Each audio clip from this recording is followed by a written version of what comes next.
Se il tappeto è un tessuto di lana o di cotone con disegni ornamentali destinato ad essere collocato sul pavimento, l'arazzo è il suo parente nobile, essendo un tessuto istoriato per ornamento con lane ed oro destinato ad essere appeso quale quadro o sospeso per riparare o separare, ed in camera da letto, scrive D'Annunzio, è fiaba che rende dopo lunghi anni il profumo dell'essenza, prezioso più dell'affresco, di ogni tela o qualsivoglia tavola dipinta, come vedremo, vivrà comunque in simbiosi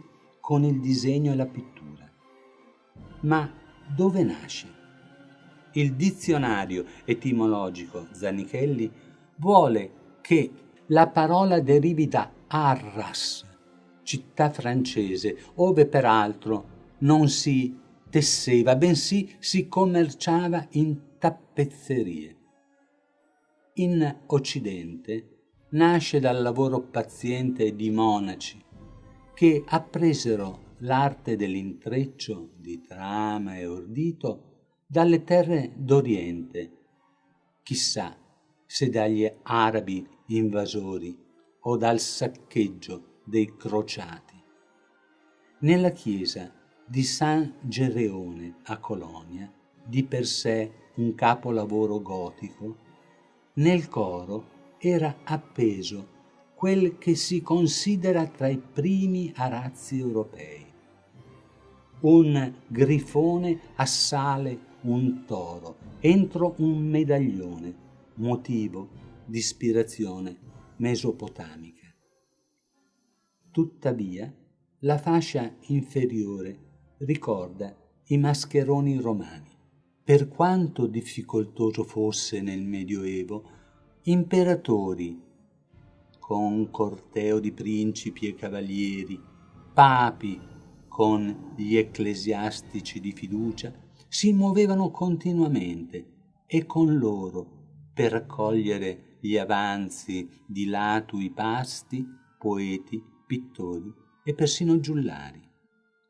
Non sorprende che nel 300 fabbriche di tessitura fossero diffuse in Francia e nelle Fiandre e che la contesa commerciale fosse accesa tra le manifatture parigine e quelle di Bruxelles. I committenti esigono storie. L'Apocalisse di Giovanni venne tessuta per Luigi d'Angiò. Fonte di ispirazione sono le miniature, quali quelle delle ore liete di Giovanni di Berry, ove morte e vita si susseguono tra funerali e banchetti sullo sfondo di scontri cavallereschi. San Eleuterio resuscita una giovane attorniato da armigeri con maglia ferrea ed elmo in un paesaggio del linguaggio gotico internazionale. In tanta grazia, la lastra sepolcrale, sollevata nell'allungarsi, diventa miracolosamente squadrata. Siamo nel 1400 e dalla prospettiva si preferisce la galanteria di chi offre un cuore, forse di uno dei conigli che sgambettano attorno alla bella falconiera, cacciatrice di cuori infranti. Ma l'ambizione allegorica trascina i committenti ad imprese memorabili raccontate dagli arazzi, e da Genova a Villa del Principe si collezionano quelle di Alessandro Magno, in un groviglio attoreo che persino Dio, in una nuvola di fronzoli, pare annoiarsi. Si evocano animali mitici, quali l'unicorno obbediente all'uomo selvaggio e docile alla donna dei seni impudenti. La battaglia di Roncisvalle ci avvicina al gusto italiano e un po' di Pisanello ci par di intravedere. D'altronde, l'Orlando furioso di Ludovico ispira la storia, ma il cartonista è ormai rinascimentale. Osservate il volto del condottiero, il realismo dell'armatura, la plasticità dell'equino. E se in Francia la dama dialoga ancora con l'unicorno, a Milano l'arazzo compete con la miglior pittura.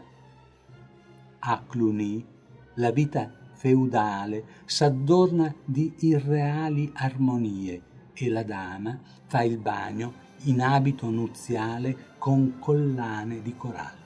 Se si vuol giocare di metafora, il trionfo del tempo, vecchio Marpione che non ha fretta attraversando il campo coperto di tromboni stroncati, qualche ora prima erano famosi, ci induce a riflessione. Tessitori vaganti sono giunti a Siena, Venezia, Roma, Ferrara e con il supporto del Bramantino i mesi entrano di forza nel castello sforzesco. A Vigevano si può ammirare persino dalle finestre dei palazzi. Gobelin ha tessuto il centro, le manifatture di Parigi la bordura, ma il disegno è di Raffaello. La dolcezza dei volti, il paesaggio delicatamente sfumato, la precisione dei gesti lo rendono capolavoro. La guarigione con San Pietro lo è forse meno? E tra questi qual è il migliore? Possono esistere più capolavori e ancor di più tra arazzo e dipinto? Cosa stupisce di più? Lasciamo la risposta a Cosimo I dei Medici. Essendo Firenze eccellente in tutte le altre arti, fondò la sola mancante, una razzeria, e sottoscrisse contratti il 20 ottobre 1546 con gli arazzieri Giovanni Rost e Nicola Karcher. Per i disegni dei cartoni dovevano avvalersi dei migliori. Così, per la Sala dei 200 in Palazzo Vecchio, la storia di Giuseppe fu concepita in parte dal Pontormo e dal suo allievo Bronzino.